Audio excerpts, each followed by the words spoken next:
Have you ever looked back on something in your life and thought, why didn't I do that sooner? Maybe it was a trip you put off, a phone call you never made, or a health decision that seemed small at the time, but now you wish you could go back and change it. It's funny how clarity shows up in hindsight. But here's the thing, by the time it hits us, we've already paid the price. I want to share something powerful with you today, something that 90% of people over 50 admit they regret. And no, it's not about money or where they lived or even what they did for work. It's something much deeper, something that quietly chips away at our happiness, our health, and even our time, without us noticing. So, let me ask you this. Are you living your life for you, or are you just going through the motions? Because here's the truth, most people only realize too late. The biggest regret people have isn't what they did, it's what they didn't do, the chances they didn't take, the passions they buried, the health they ignored, thinking they had more time. And I get it. After 50, life starts to feel different. Your energy changes, your priorities shift. Maybe you're taking care of aging parents, or you've already said goodbye to someone you love. Maybe retirement didn't feel as freeing as you hoped. Instead of excitement, you feel a strange emptiness. And that's where this hidden mistake sneaks in, because you start believing it's too late to start fresh. Too late to build something new. Too late to put you first. But here's the truth, it's not, and it never will be, unless you let it be. You see, the biggest regret people over 50 have is simple, not living life true to themselves, not doing what really mattered to them, not listening to their gut, not taking care of their body until it was too late, not chasing that dream because they thought they were too old or it wouldn't work out. And that regret? It doesn't show up all at once. It creeps in slowly, in the form of stiffness in your knees, a missed opportunity, a declining sense of purpose. The silent realization that the days are moving faster than you are. But here's where things get exciting, because the moment you recognize this, you can change it, right now, today. You don't need to be 25 again. You just need to decide that your time isn't over, and that your best chapter might still be unwritten. Let's start with the first thing that leads so many people to this regret. Putting off your health. Not in a dramatic way, most people aren't saying, I don't care. It's the little choices that add up. Skipping walks because your knees ache. Eating what's convenient because it's easier. Avoiding the doctor because you're afraid of what they'll say. But the truth is, the longer you wait to prioritize your health, the more regret builds. Not because you suddenly get sick, but because you slowly stop living the life you love. You stop traveling because your back hurts. You avoid social events because you're tired all the time. You lose confidence because your body doesn't feel strong anymore. And it becomes a silent kind of suffering. You're still alive, but not fully living.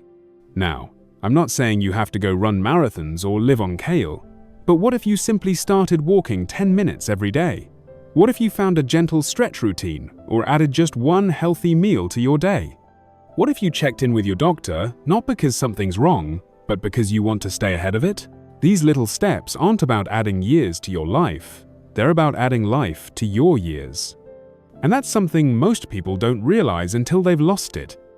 The second part of this regret? Ignoring what lights you up inside. I'm talking about purpose, passion, that thing you've always wanted to do but never gave yourself permission to try. Maybe you love painting but put it aside to raise a family. Maybe you dreamed of writing a book or volunteering but kept saying, maybe later. But let me ask you this, what are you waiting for? The truth is, purpose doesn't retire. And regret? It doesn't care how busy you were. It only shows up when you realize you traded your precious time for things that didn't matter. Here's a story I'll never forget. A man in his 70s told me once, I spent 40 years working a job I didn't love to provide for my family, and I'd do it again. But you know what I wish I'd done more of? Singing. I loved to sing. And I stopped, because I thought grown men didn't do that. You could see the weight of that loss in his eyes.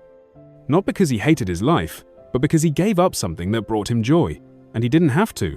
So, I want you to think about what brings you joy, what makes you feel alive, and what's stopping you from doing it now. Because the people with the fewest regrets aren't the ones who had perfect lives. They're the ones who lived honestly, authentically, boldly. Even if that meant picking up a paintbrush at 65 or starting to dance again at 72. You don't have to change everything overnight, but you do have to start somewhere. Even if it's just asking yourself one question: am I still becoming the person I want to be, or have I stopped trying? You know, it's amazing how many people, once they pass 50, start shrinking their world without even realizing it. And I don't mean their homes or their wardrobe, I mean their sense of possibility. They tell themselves, "I'm too old to try that," or "that's for younger people," and slowly, without making a dramatic decision, they start living smaller. But the heart never stops wanting more connection, more adventure, more meaning. The mistake most people make isn't getting old, it's letting age decide what's still possible. So let's talk about another source of deep regret: drifting away from the people who matter. Life pulls us in so many directions: careers, kids, responsibilities. And it's easy to assume people will always be there, that there will be time later to catch up, reconnect, say the things we meant to say. But later doesn't always come. One of the hardest regrets people face isn't losing touch. It's realizing they never made the time to reconnect. They never picked up the phone. They never said, "I forgive you," or "I miss you," or "thank you."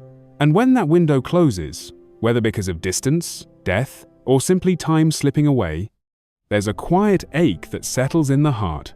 You don't need dozens of people, just a few who truly matter. A sibling you haven't called in a while, a friend you lost touch with but still think about, a grandchild who's growing up fast. These are the moments that fill your life with color. And the beautiful thing is, it's never too late to reach out.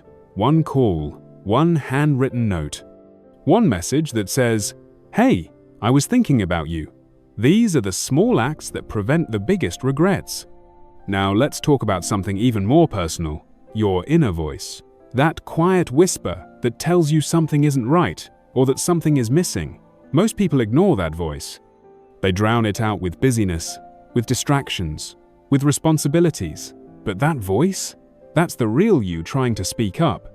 Maybe it's saying, "You're not happy," or "You're meant for something more," or simply, "It's time to take care of yourself now." And the longer you ignore it, the harder it becomes to hear. Until one day you look around and realize you've been living someone else's version of your life. This isn't about being selfish, it's about being real. Because if you don't live true to yourself now, when will you? The clock isn't something to fear, but it is something to honor. Your time is precious, and your story isn't over. I once spoke with a woman named Grace, who started writing poetry at 68. She said she always loved words, but life got in the way.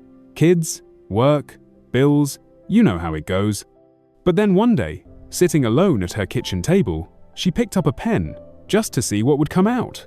And she hasn't stopped since. Her poems aren't for fame or money. They're for her.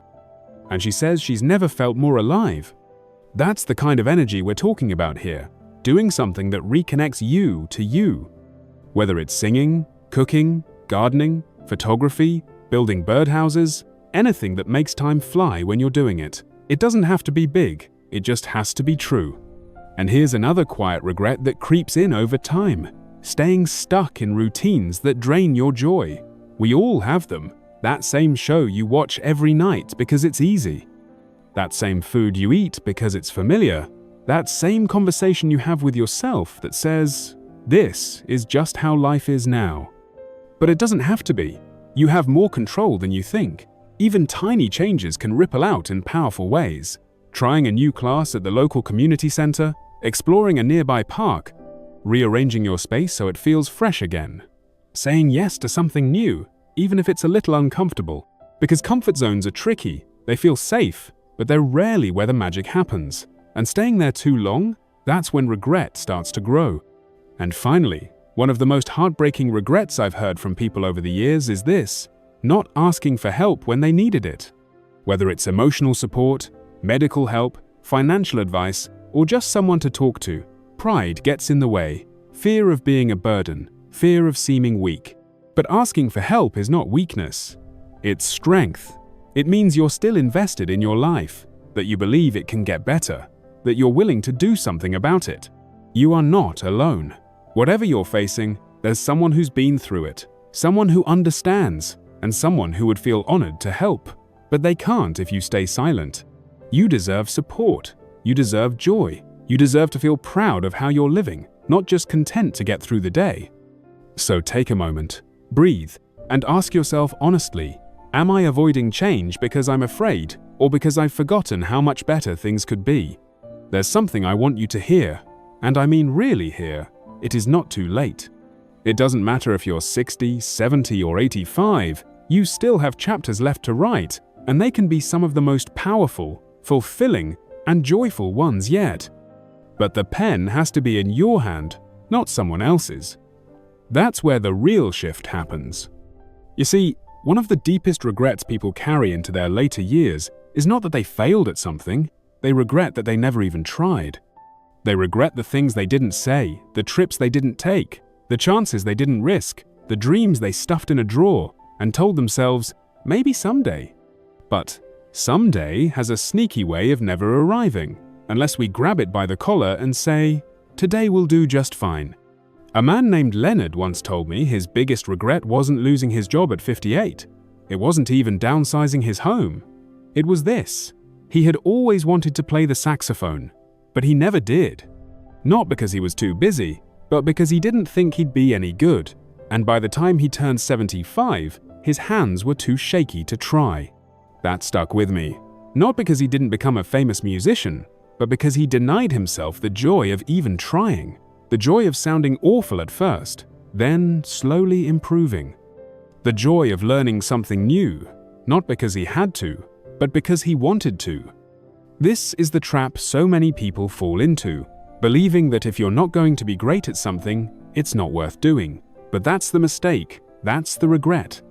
Because joy doesn't come from being perfect, it comes from being in it, living, feeling, laughing, learning, even messing up and starting over. That's what keeps the soul young. And here's something else people over 50 often regret: neglecting their health not because they didn't care, but because they thought it was already too late to make a difference. That's another lie that robs people of vitality and years of good living. I've talked to folks who thought starting to eat better or move their body in their 60s or 70s wouldn't matter. But you know what happened when they tried?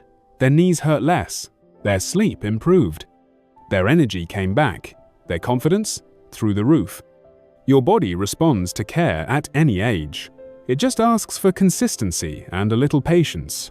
Drink more water, stretch a little every morning, add one colorful veggie to your plate. Walk a few more steps than yesterday. You don't have to run marathons, you just have to move with love. And when your body starts feeling better, your whole outlook shifts. You stop waking up in pain and start waking up with possibility. One more thing, and this is a big one. Don't let the world tell you that you've already peaked, that your value is in the rearview mirror, that your best years are behind you. It's not true. You have wisdom, you have resilience, you've loved and lost and learned. You've walked through things most people will never understand. That is power, that is purpose. You're not just aging, you're evolving. And what the world needs more than ever right now is people who have lived, people who can share stories, offer perspective, hold space, and remind others what really matters. So if you've ever sat quietly with a cup of tea, looked out the window, and felt that little tug on your heart like, there has to be more, you're not wrong, there is more. But it doesn't come to those who wait, it comes to those who wake up. Wake up to the beauty still in your reach. Wake up to the love still available to give and receive. Wake up to the courage already inside you. Because here's the truth, no one says enough.